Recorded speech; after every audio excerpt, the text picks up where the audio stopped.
வந்துருச்சுனாங்க இன்னொரு தலைமுறைக்கு தண்ணி வர நாமெல்லாம் போயிட்டோம். இன்னொரு தலைமுறைக்கு இந்த தண்ணி அந்த அளவுக்கு பண்ணி வச்சிருக்குது. இன்னைக்கு ஓட்டு மட்டும் எங்களுக்கு சேர்த்து போட மாட்டீங்க, வேற யாரும் போடுறீங்க. அட்டா கஷ்டமா இருக்குது. ஒன்றுதான் எங்களுக்கு கஷ்டம், வேறு எதுவுமே இல்லை. உங்கள் வாரில் போகிறது வந்து இவ்வளோ வேலையும் செய்கிறோம். சூரியன் ஓட்டு போட்டு பரவாயில்ல, நீங்கள் மாற்றில போட்டுறீங்க. மாற்றி உங்கள் ஓட்டு கம்மியெல்லாம் உள்ளது எனக்கு தான் தெரியும்.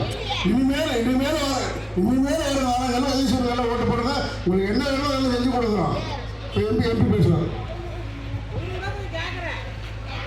திராவிட முன்னேற்ற கழகத்தினுடைய ஒப்பற்ற தலைவர் தளபதியார் அவருடைய நல்லாட்சியிலே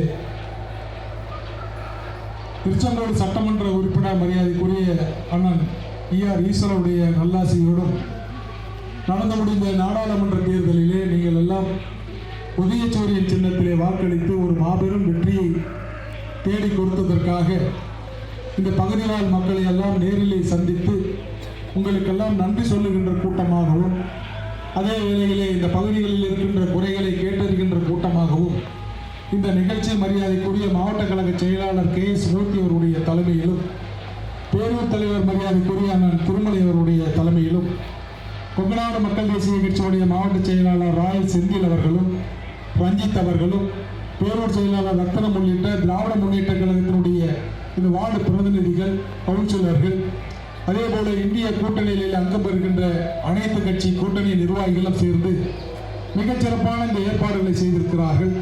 அதற்காக என்னுடைய நெஞ்சார்ந்த நன்றிகளையும் வாழ்த்துக்களையும் தெரிவித்துக் கொள்கின்ற அந்த தருணத்திலே நீங்கள் எல்லாம் வாக்களித்து ஒரு சிறந்த பாராளுமன்ற உறுப்பினராக என்னை தேர்ந்தெடுக்கப்பட்டதற்கு என்னுடைய மீண்டும் ஒரு முறை நன்றியை கூறி, இந்த பகுதியினுடைய அடிப்படை தேவைகள் எதுவாக இருந்தாலும் இங்கே சட்டமன்ற உறுப்பினர் மரியாதைக்குரிய அண்ணன் ஈஸ்வரன் அவர்கள் தொடர்ந்து இந்த மக்களின் மீது நம்பிக்கை வைத்து இவர்களுக்கு என்ன செய்ய வேண்டுமோ அதையெல்லாம் தெளிவாக செய்து கொடுத்து கொண்டிருக்கிறார் என்பதிலே எந்த விதமான மாற்று கருத்தும் இல்லை.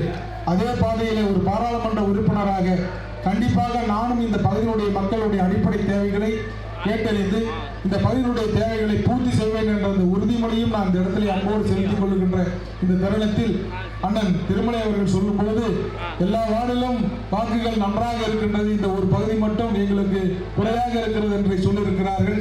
கண்டிப்பாக வருகின்ற சட்டமன்ற தேர்தலிலே மரியாதைக்குரிய அண்ணன் ஈஸ்வரன் அவர்களுக்கு இன்றைக்கு திராவிட முன்னேற்ற கழகத்தினுடைய ஆட்சி மீண்டும் மலர வேண்டும்.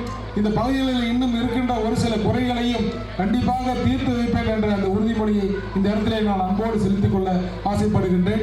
ஏனென்று சொன்னால் இன்றைக்கு மகளிர் உரிமை தொகையாக இருக்கட்டும், அல்லது இந்த பகுதிகளிலே நீண்ட நாட்கள் வராமல் இருந்த பேருந்தாக இருக்கட்டும், இன்றைக்கு மழலை குழந்தைகளுக்கு காலை சிற்றுண்டி திட்டமாக இருக்கட்டும், அதே போல 12ஆம் வகுப்பு வரை அரசு பள்ளியிலே படிக்கின்ற மாணவ மாணவிகளுக்கு இன்றைக்கு உயர்கல்வி படிக்க வேண்டும் என்று சொன்னால் தமிழ் புதல்வன் திட்டம் என்றும், புதுமை பெண் திட்டம் என்றும், நான் முதல்வன் திட்டம் என்றும், இப்படி எண்ணற்ற திட்டங்களை ஏழை எளிய அடிப்படை வசதி கூட இல்லாத மக்களுக்கு நம்முடைய தமிழகத்தினுடைய முதலமைச்சரும் துணை முதலமைச்சரும் செய்து கொண்டிருக்கிறார் என்பதை நாம் யாரும் மறந்துவிட முடியாது.